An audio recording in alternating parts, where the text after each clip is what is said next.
Ada para pejuang skripsi pengen tahu fase apa, tahapan apa yang paling ngeselin dalam mengerjain skripsi.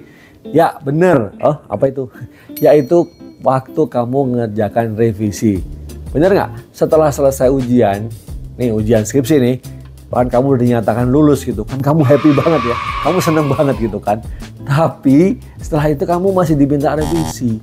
Ya, ada yang 1 bulan, ada yang 2 minggu, 3 minggu gitu ya. Biasanya ya maksimal 1 bulan kan agar bisa ngejar yudisiumnya, lalu kamu bisa dinyatakan lulus dan bisa wisuda. Nah, gimana caranya revisi kamu itu bisa cepat selesai ya, dan juga kamu bisa cepat menyampaikan itu hasil revisinya sehingga bisa yudisium gitu. Nah, ini penting sekali. Happy dulu setelah kamu dinyatakan lulus ujian skripsinya, ya boleh dong di hari itu kamu happy dengan orang-orang terdekat, orang-orang tercinta, orang tua, keluarga gitu ya, teman-teman dekat kamu gitu ya. Tapi setelah itu jangan lupa ya, catatan-catatan revisi tadi harus segera kamu kerjakan. Hari berikutnya langsung kamu kerjakan. Karena biasanya pengujinya misalnya apakah 1 ataukah 2 atau bahkan dari pembimbing kita sendiri kadang-kadang ada catatan. Nah, di setiap kampus, setiap prodi, jurusan biasanya punya mekanisme sendiri tuh bagaimana membuat catatan dari hasil ujian, kemudian revisinya, ya, kemudian gimana hasil akhirnya, ya, untuk disubmit ke pembimbing, penguji, setuju, kemudian diserahkan kepada jurusan atau kepada administrasi yang mengumpulkan skripsi yang sudah diperbaiki, benar nggak? Ya, jadi catatannya apa?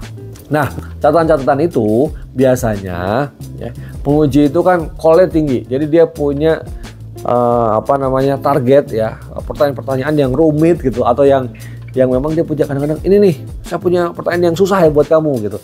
Kamu harus bisa jawab semua ini, harus kamu revisi semuanya.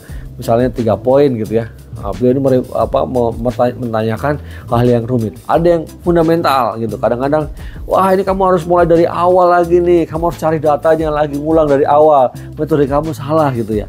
Nah, ini call tinggi nih biasanya yang seperti ini. Tapi biasanya strateginya yang seperti ini kamu harus kompromi ya. Karena kalau saya sih mana mungkin gitu ya untuk mengulang lagi skripsi ketika dikatakan bahwa metodenya salah, harus dirubah dari nol lagi, atau datanya salah gitu ya. Karena menurut saya nggak make sense, karena ada pembimbing. Karena pembimbing skripsi mengatakan bahwa naskah ini sudah siap diujikan, berarti pembimbing skripsi ikut tanggung jawab juga bahwa paling tidak pada level tertentu gitu ya, paling minimum gitu, skripsi ini udah layak untuk diujikan.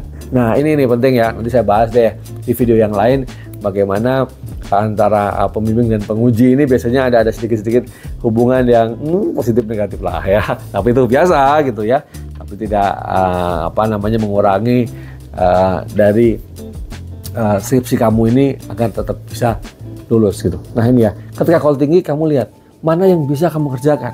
Kamu dekatin lagi pembimbing, minta arahan pembimbing ya kan. Ini ada pertanyaan-pertanyaan seperti ini. Apakah harus direvisi semua? Mana saja yang bisa direvisi? Mana yang perlu, mana yang tidak? Konsultasi dengan pembimbing penting. Nah setelah itu juga dijawab, diusahakan dijawab sesuai arahan pembimbing.